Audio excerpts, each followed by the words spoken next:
Hey, what's going on, folks? Michael here with Primal. In today's video, we are doing a torsion table for the Anycubic 3D printer that I recently got. Now, unfortunately, my table saw is still down, so I was not able to do all the work that I could do here at the shop. I did, however, go to a friend's house. He let me use his equipment, but he's a little bit older and he's a little bit reluctant to put things on video, so I didn't get to take my camera gear with me. But I did come up with a workaround. I'm going to show you what I did right here. It's a very straightforward build. There's not a whole lot to really go over. There's a top and a bottom and then a skeleton frame on the inside. Now, as you can see here, after I take it apart, the first thing I did was cut the strips for the perimeter as well as the interior structure of the torsion table. First, I attached the perimeter, then the two sides in the middle, and then the pieces that divide them up. And essentially what you're doing is creating a simple grid. And that's what gives a torsion box its structure, its stability, and a very flat surface. We took steps to make sure that the rails inside were as perfect as possible. Not only did we cut them on the table saw, but we ran them through the thickness planer to make sure each and every one was perfect to the next one. Then we made the frame, then we attached the bottom, and then the top, and this is what we ended up with right here. A perfect table. Now the measurements are 2 feet by 4 feet. It was bought like that, which made it real handy. All I did was build it slightly smaller than the 2 foot by 4 foot measurement, and then use a flush trim bit around the outside to make it absolutely perfect. Now, while this table is going to be used primarily up front for the 3D printer, I do have future plans for it. Remember, there's going to be a cabinet made specifically for the 3D printer. So when that cabinet is built, this is going to get converted into an auxiliary workbench. So that's why I made it the way I did. Let's go ahead and get this thing propped up.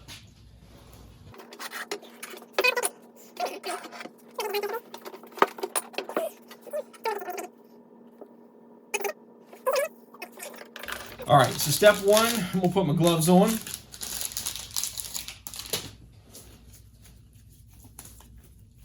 Okay, I chose water-based polyurethane because it's easy to clean up. This is not going to see any exterior use, and it's mainly for indoor use. And I think it's going to be just the simplest stuff to put on. So I got my gloves on. I'm going to go ahead and grab a tack cloth.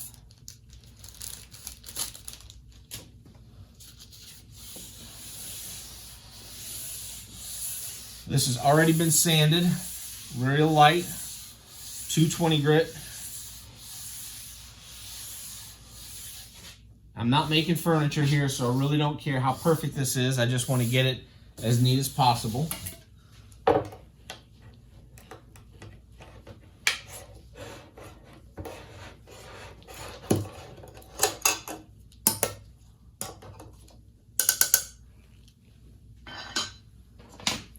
Now, while it looks milky white, it is in fact milky white, it will dry clear.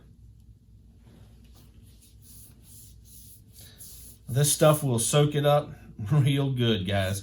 So don't be afraid to put some on. And it is water-based, so it's going to be easy to clean up. Yeah, this thing is soaking it up big time.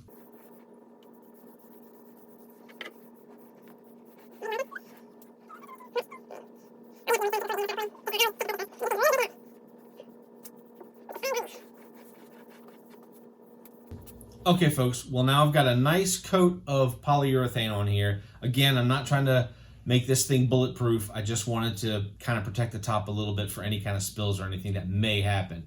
But I doubt anything's going to happen because in addition to the torsion table box that I've got here, I've got another surprise, but we'll get into that in just a second.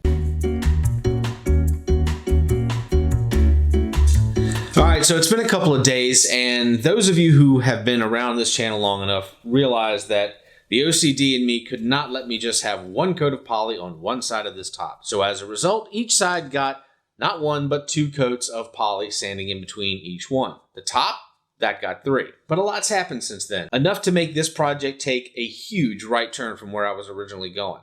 Now, I'm not trying to bait and switch you. I'm not here to subvert your expectations and promise you filet mignon and give you steamed broccoli. I'll leave that kind of bullshit to the experts. I am making some changes to the project, however. The top is going to be used, as I said before, to house and hold my 3D printer.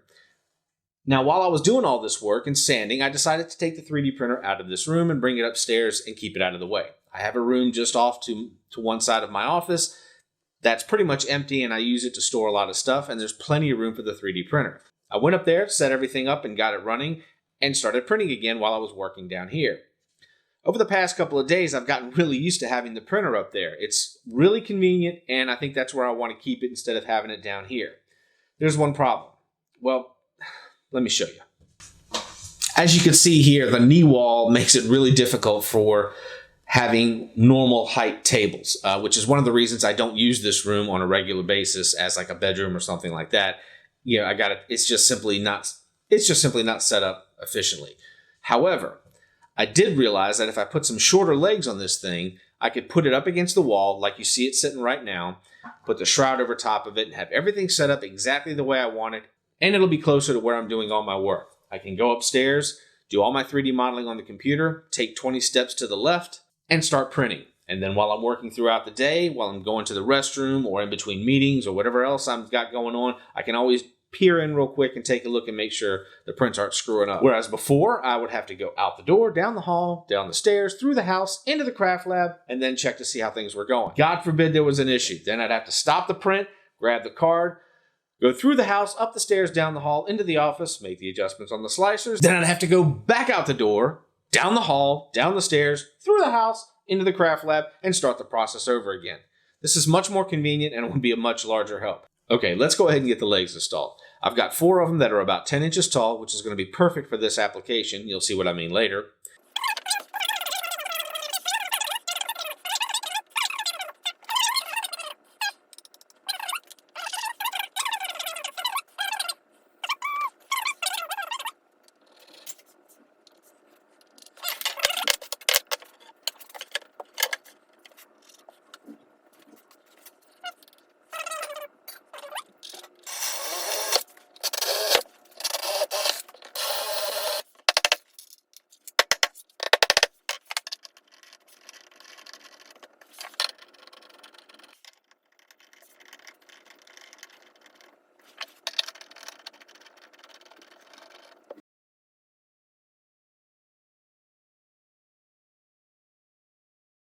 So here's the shroud, almost complete. I got 3 coats of poly on the outside and I've got 1 coat on the inside. Now I'll be making a custom light solution to go in the roof down there, which is actually on the bottom now, but that's the roof down there.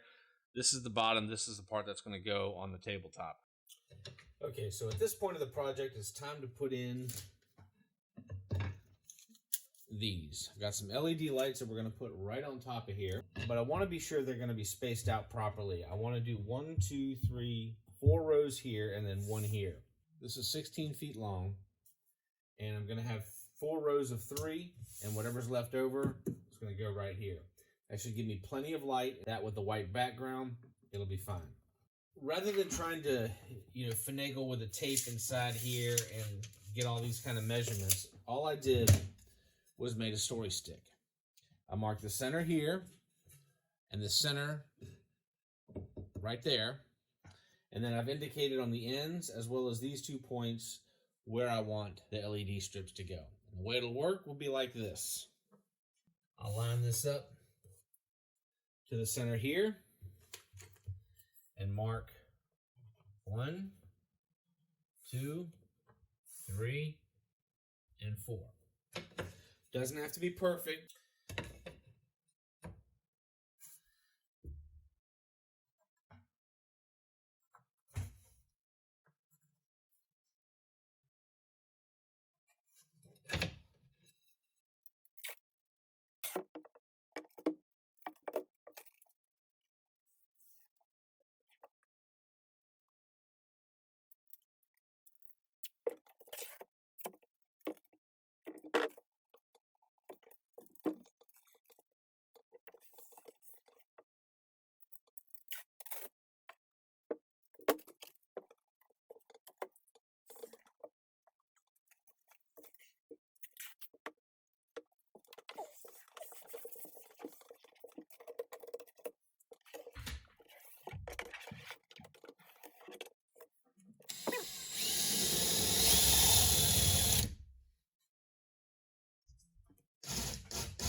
Well, folks, that's about it.